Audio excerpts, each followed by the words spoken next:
Okay, chef mode muna ako today. Magluluto ako ng pochero. Ayan ang aking mga ingredients na ready ko na. Lagyan ko siya ng pork and beans. Lagyan na yung bawang sibuyas. And the tomato. Ayan, piniprito ko na yung patatas. Mamaya yung saba naman. Muna ko lang itong patatas.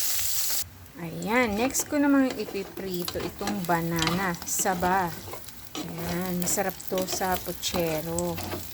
Ayan, prito muna natin siya para masarap.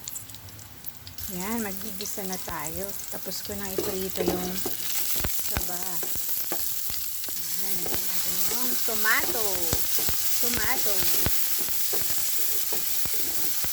Ayan, lagay ko na yung ribs. Pinalambot ko na to para mabilis. Para gisa-gisa na lang ako.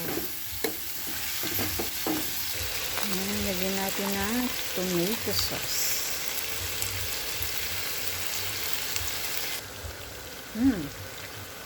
Lagyan natin itong pork and beans. Yan, wow, sarap.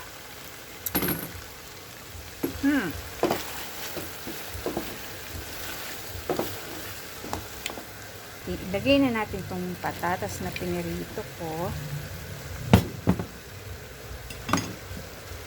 And then, yung saba na pinirito ko din. Haluin natin.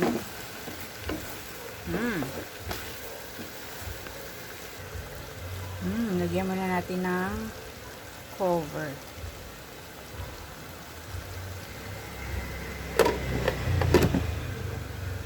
Yan, kumukulo na.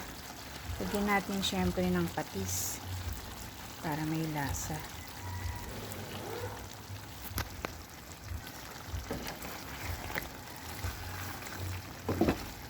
Lagyan na natin tong Baguio beans.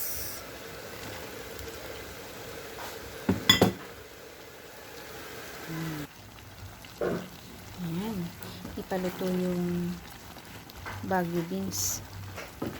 Wait pa. Lagay na natin yung cabbage.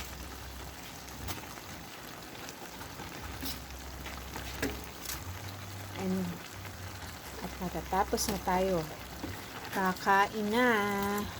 Kain na tayo. Sarap.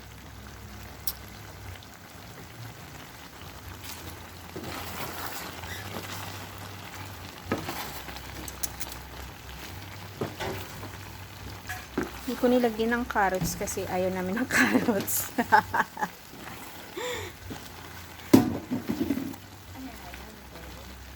Sorry. Takpan muna natin. Kakain na. Bigyan ko pa rin daw. Yan, my own version of pochero. Kain po tayo.